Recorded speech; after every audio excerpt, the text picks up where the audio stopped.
Welcome back to Astro Love Painter. So today I wanted to start off by doing a tutorial.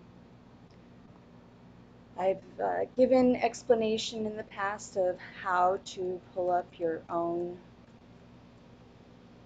chart and know which is the best sign for you to be listening to. And so if you go to astro.com, so this is the website for Astrodienst, and I gave a verbal tutorial of this 2 weeks ago on the new moon, so this should be a little more insightful. You're going to come over to free horoscopes, go to the extended chart selection, and let's see, we're going to choose, we're just doing your own or my own, so if you already have people in here, which it remembers up to 4 for free. Let's say that we're going to override this one and create a new data. If you've never been to this site, you won't have all of those options for other people. Here you just type in the name. I actually just created this one. This is how I check my own weather here in Quartz Hill. And then you can put female, male, date of birth. So I was born October 1st, so I would have, here you would put 1st. However, we're gonna go ahead and just use mine and the year. Time of birth, as I've said before, is the most important, especially for knowing your rising sign in your first house. And place of birth.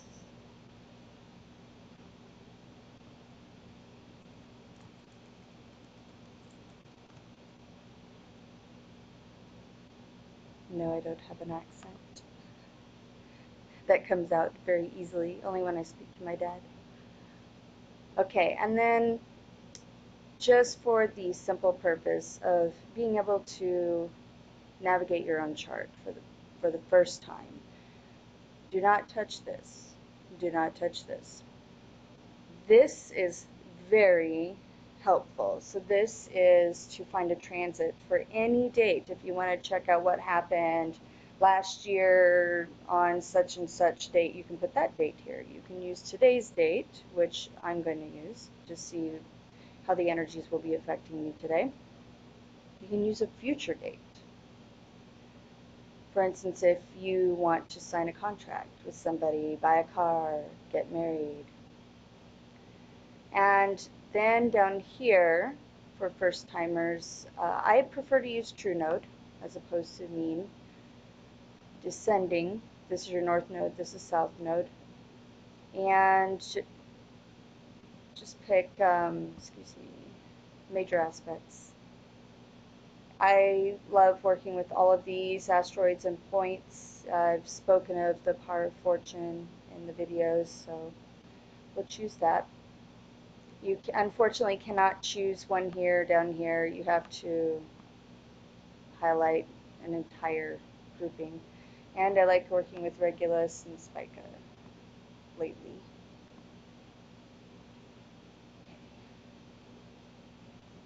And then push show the chart. So now if you just want to see your chart without transits, quick explanation, as I've said before.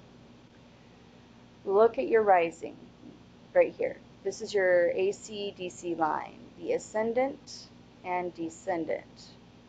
This is how you come across to others in, first impressions, how you greet the world. This is who you're calling in, these types of people. So I call in very Aquarian, freedom-loving, expressive people. And that's to help balance out my energy. So I can either listen to a zodiac horoscope or read one that is for a Leo or for Virgo. And it depends where I feel I am evolution, in my own evolution. So if you're advanced and you already know what a progress chart is, you can look and see where your progressed moon is at the moment. You can, I find that to be much closer than just where the moon sits. So I'm half and half here, and I have a smaller house right there. And that's different for each person. Yeah, I prefer Placidus or Koch charts. That's Koch, if you got a giggle. So choose the first house ruler, or let's say your ascendant actually was closer down here to the 25th degree. Then I would go ahead and listen to both that rising and what the majority of that house is filled up with. So that's it for now. I'm going to do one or maybe a couple of videos. I'm going to see if I can fit it in because this screen recorder only allows for 10 minutes. So I'm going to need to be very quick and concise per reading. So this is the end of this tutorial, and I will put timestamps for your sign. You can see that in the description below. Also, just a quick and general run through of what's going on. I actually started looking at this on the 1st of July because there's a cardinal grand cross. I'm going to go ahead and move over to the Capricorn full moon so you can see what I'm talking about here.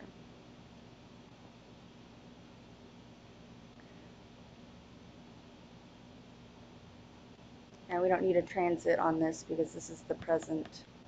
This is what's going on, right? So we have this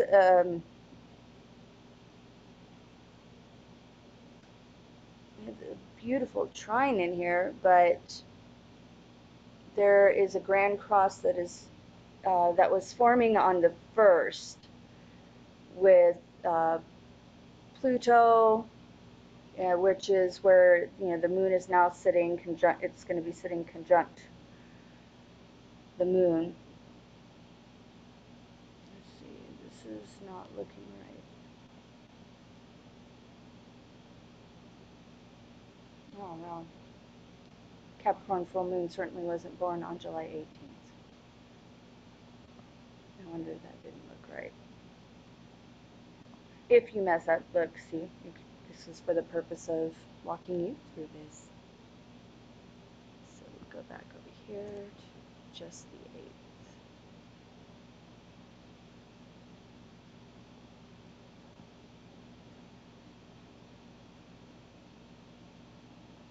And it should actually be at 9:05 p.m. Yes, perfect. Okay. Now we're in. Okay. So on the 1st of July, there was a grand cardinal cross. So cardinal energies are those energies that create change. Where time begins, Aries is the first house. So Aries is a cardinal sign, Cancer's cardinal, Libra, and Capricorn. They bring changes. I'm sure some of you experienced that on the 4th.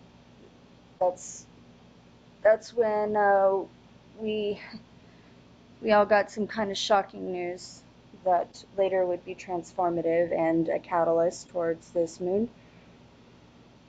So the planets that were in play were Pluto, which was making a square to Uranus in Aries, and Uranus will be retrograding August 4th and leaving Aries May 15th of 2018, moving into Taurus. So then Uranus was squaring Mercury at 22 degrees Cancer. Mercury was opposite Pluto on the 1st, and that's a very deep and dynamic conversation, however you want to interpret that. Mercury was squaring the moon while it was 21 degrees in Libra, which is opposite than Uranus. So if you just imagine this right triangle, because this right here is a 90 degree, we have 90 degrees going this way and this way, and then these are opposing, which are 180 degrees apart. So you just flip this around so it's a mirror, then you have another right angle over here where Uranus is sitting, which then creates another opposition, right? So that's a grand cross, grand cardinal cross. So we are using this energy almost like a Wheel of Fortune in the tarot, like that ring of fire in the sky. It is going to be something that propels us. These are all what are considered hard aspects, but that's not necessarily difficult. It certainly is not a subtle energy. A hard aspect, though, just means it's not subtle. It's not something of ease. It's not a light wind blowing. It's a monsoon that blows your doors open. So you can't ignore it. You're either going to deal with it, struggle with it, and then deal with it, or recognize it and hear its lessons. I've already gone through the majority of this, so I feel for you. These are, so the cardinal energy is one of a self-starter, initiation, and change. This is a sudden change, and it's happening collectively, beginning with Pluto in the second house of money. Now, remember, even though you see Pluto over here, I'm talking about the 1st of July, leading up to this date right here, okay? So,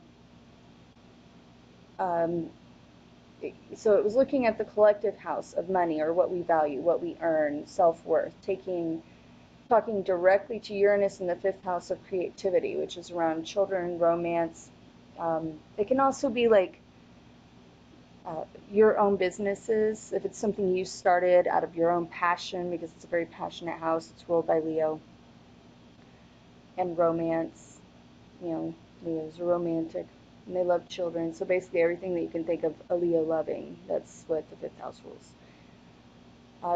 So the other interesting aspect was that it was talking to basically all the money houses, the 2nd, the 5th, the 8th, and the 11th. And the 8th is other people's money. The 11th house is large network, streams, and wishes. So this is a money conversation. It's all about rapid and sudden change. Then we had Venus in the 7th house, and it was still at home in Taurus. It has since moved to Gemini. Sextiling Mercury in the 8th and trining to Pluto in the 2nd. Another really dynamic and deep convo in regards to shared resources and how you're relating around values. Neptune was in the 4th and a harmonious trine.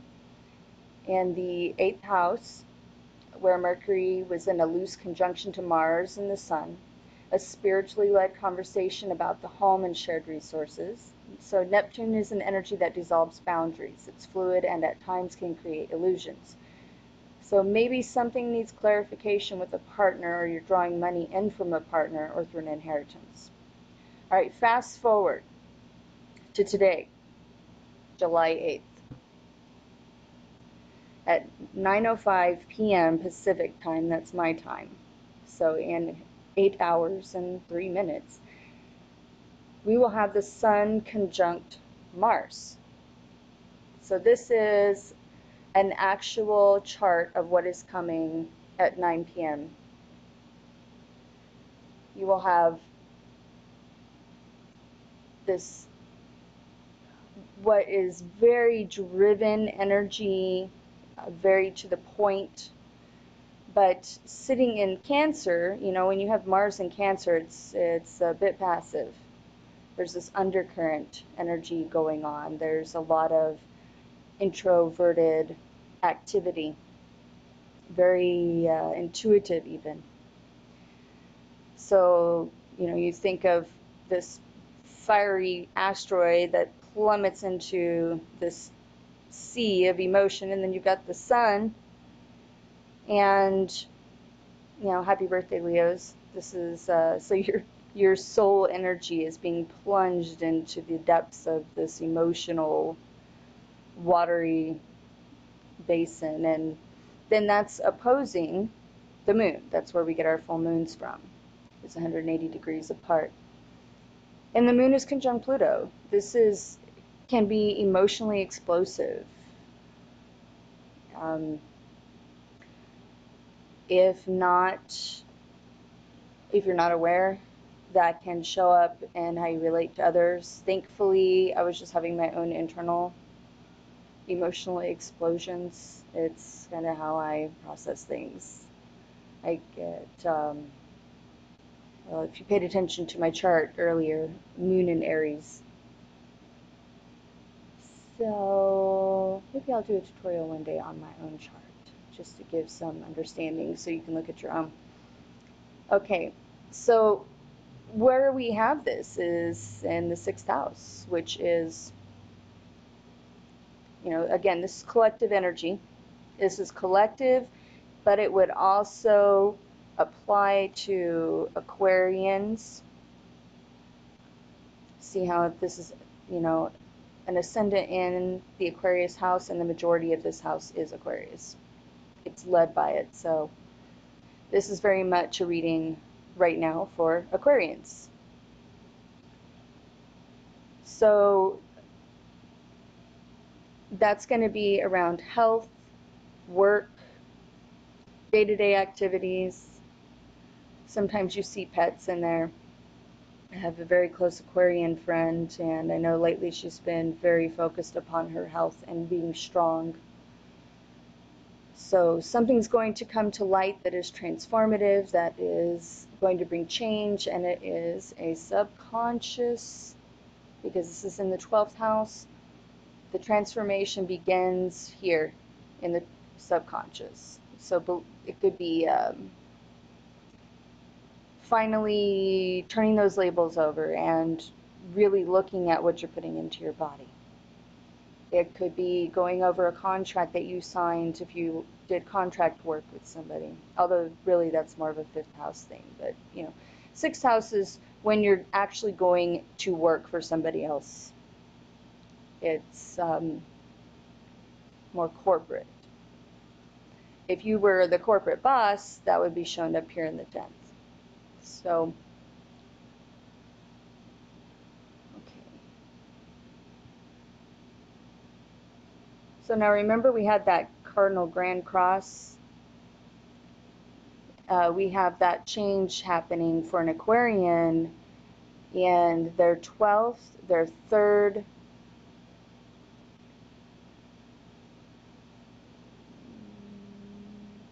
yeah, 6th, and 9th. So belief systems around work and needing to communicate that. So it's going to be bubbling up from the subconscious, things that you just were going along with. So take it easy at work. Don't blow. I've never seen an Aquarian blow. But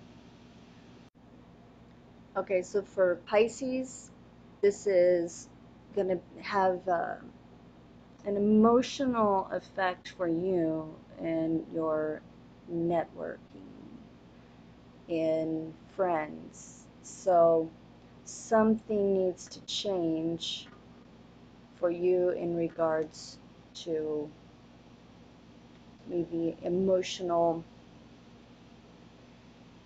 landscaping of how you connect with your friends.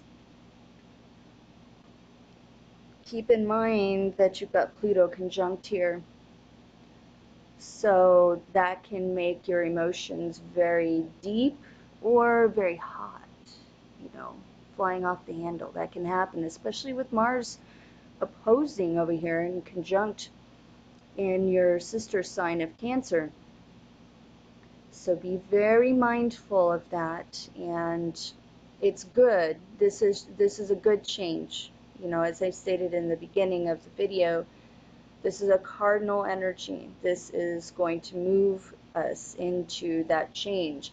So Pisces, you're mutable. I have a very sensitive laptop. It's good sometimes. But you're a mutable sign, and you've got Neptune there, which is supporting you. right? It's supporting your emotions here, and Pluto with the sextile, and then the trine to Mars. And I think actually this is an energy you're really going to understand. You're not going to feel that incredible upheaval that the cardinal signs are going to be feeling. However, cardinal signs are very used to that type of energy. They like to push through things and be the catalyst. But with Neptune there supporting you, this is going to be a very positive thing, I believe. So, and then we're going to move on to Aries. So, Aries is looking at changes in the career. This is the 10th house for Aries. So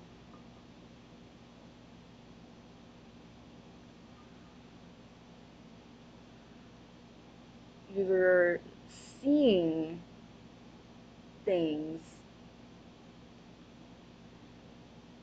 and how they are affecting your home life. So from the space of home and drive from home, and I've said this before for Aries, I want to say it was, you know, the last new moon, looking at working from home or what needs to change at home that is going to help this transformation be longer lasting, and that's going to serve the security of your home. And then Taurus. The moon for Taurus is going to be sitting in their 9th house. That's belief systems, religions, higher learning. It's the house of guru. So you're really feeling maybe even upset, maybe questioning what you believed. And you will come to a place where you're going to be able to actualize that. You're going to be able to put that into action, because Mars conjunct the Sun here, and this is the 3rd house of Taurus. It is a subdued drive, but you know, Capricorn is a sister sign to Taurus, and that's that grounded, earthy energy going on. So I think that's going to be supportive to you. Just don't let don't dig in too hard, Taurus. This is a cardinal energy. The change is coming, whether you like it or not. So Gemini. The moon is in your 8th house. Gemini has the help of Venus right now, and there's going to be a lot of heartfelt communication that's really going to be boosted by the fact that we have Mercury here in Leo. We have the North Node in Leo and the part of fortune. So there's a lot of energy that is supporting that heart-centered speech, communication. It could even be publications. And this is a money energy again. Gemini, you're doing amazing. You've had a great couple of weeks or months. So the moon is going to be illuminating your 8th house. Other people's money, death, sex, taxes, deep transformation. So we're going to go with that because we've got Pluto sitting in there, and it is loving being in the 8th house. Some very deep emotional bonds, I believe, are going to come about for you because you've got Venus sitting here in your 1st. And then with the Sun sitting in the 2nd, these are your values. This is what you love. You're really, really allowing some cutting away internally. And I think this transformation for you is going to create a depth that you didn't even know you were capable of. So be kind to yourself, right? And Cancer. Now, Cancer is Cancer eccentric people, not necessarily Sun in Cancer. Please watch the beginning of the tutorial, beginning of this video, which shows you how to figure out which sign to read. Cancer, that moon is in your 7th house of relationships.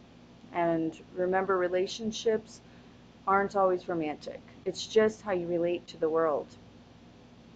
So this can be a friend, this could be romantic, this could be it's not an acquaintance, it's somebody that, or some people that you regularly create a bond with, and you're going deep there. So intimacy, this is very intense, deep intimacy. If there is somebody in your life that you want to go deeper with, this is a great opportunity. And having Pluto in Capricorn creates that kind of change that is lasting. And having Sun conjunct Mars in your 1st house, wow, dynamic. That's a lot of power in your hands right there. So, you know, and you might be going through some things similar as Gemini, where you're looking at what you're going to cut out, what you're allowing, and how you're being treated in the world, how you want to be treated, how you want to be seen. This is your 1st house. Okay, so now on to Leo. Leos are having that moon in their 6th house, which is work, day-to-day activities, and health. And the viewpoint is from Leo's 12th house. The Sun and Mars are here looking at what needs to be transformed in that realm of health and work. Your wealth is in your health, right? And those go hand in hand. I know that 6th house isn't always, actually, I've hardly ever heard it considered in regards to money, but you vibrate at a certain frequency depending upon the kinds of foods that you're eating, what you're doing in your emotional life, the people that you surround yourself with. These are all reflections and mirrors of who you are. So Leos are really going to be letting go of some 12th house energies, and subconscious is getting illuminated and looked at. Embrace it. Virgo, you have the moon in your 5th house of romance, creativity, and children, and the Sun is sitting in your 11th house, which is dreams and wishes. So if you've been hoping to become pregnant, you might be finding out. You might be having some emotional transformation. Maybe it's letting go. And if it's in, you know, as far as romance, letting go. Let Pluto do the work. Let the surgeon come in and transform.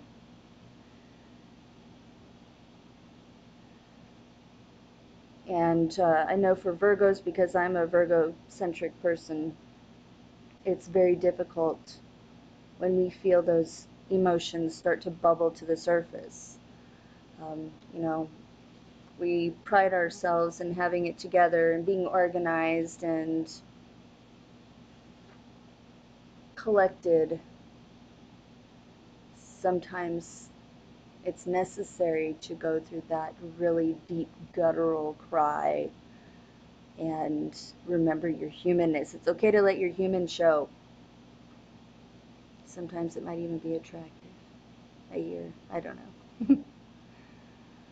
And Libra, the moon is sitting in your fourth house, your home environment, your emotions. There's some really great, in-depth, emotional healing, possibly around mother or a woman, as the moon rules the feminine.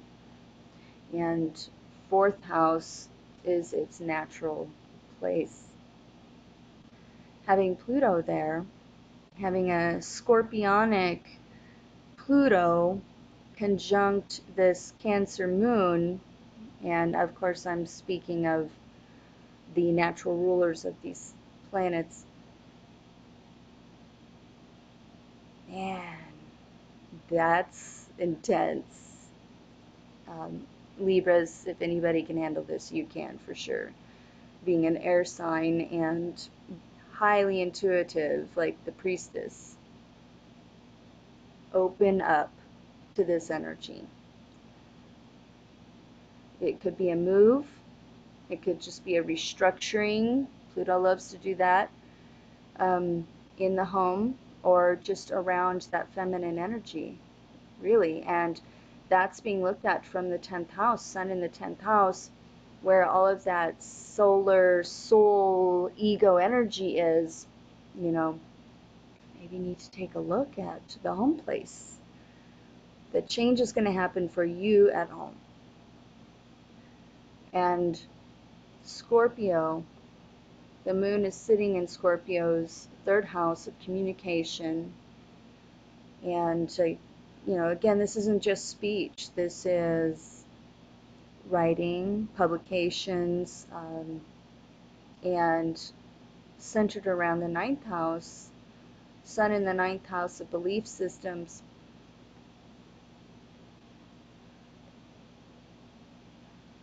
I think you're restructuring how you speak.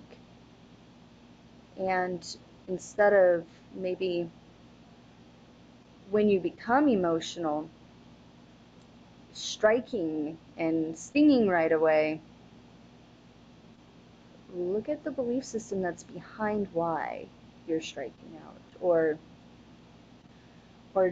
sink into this, because, you know, Pluto and Mars rule Scorpio. This is either way going to feel at home for Scorpio, because you've got Sun conjunct your ruling sign here, Mars, in your 9th house of religion, higher learning, also travel. You could be traveling. You might decide that you need to do some soul searching and writing abroad. I could see that happening for you. So next then is Sagittarius. Sages are looking at their 2nd and their 8th house on this full moon.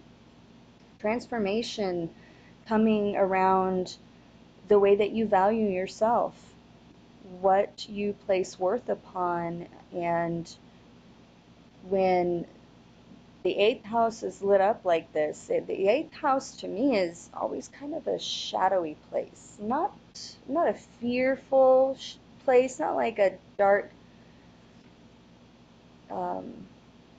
corner, you know, the room when you were little, but more like if you're out in the park and the sun is shining down and the grass is bright green and everybody's playing, running around, you know, the dogs are chasing a ball, kids are having fun. Where do you see the lovers sitting? They're going to be sitting along that tree line on a blanket, hidden back in the shadows. That's where that deep intimacy is. That's where those conversations happen. The whispers. It's where you're deeply connecting and looking at how you're feeling around what you really value and what your self-worth is. Finally, we have Capricorn. This is your moon. This emotional transformation is happening in your first house, house of I am. You know, who are you? Cappies don't care what other people think of them, at least not on the outside. They care, but it's a thick shell. Capricorns, I find, are a lot like a Scorpio, and you know, the signs are sextiling, they're 60 degrees apart at all times.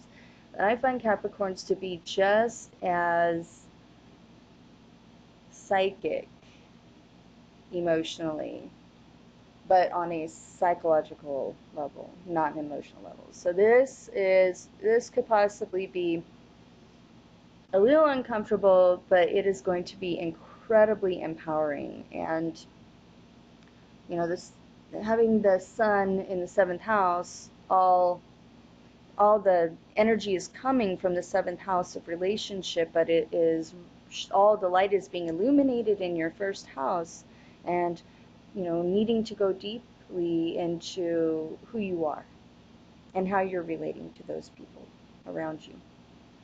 So overall, the energy is going to be positive.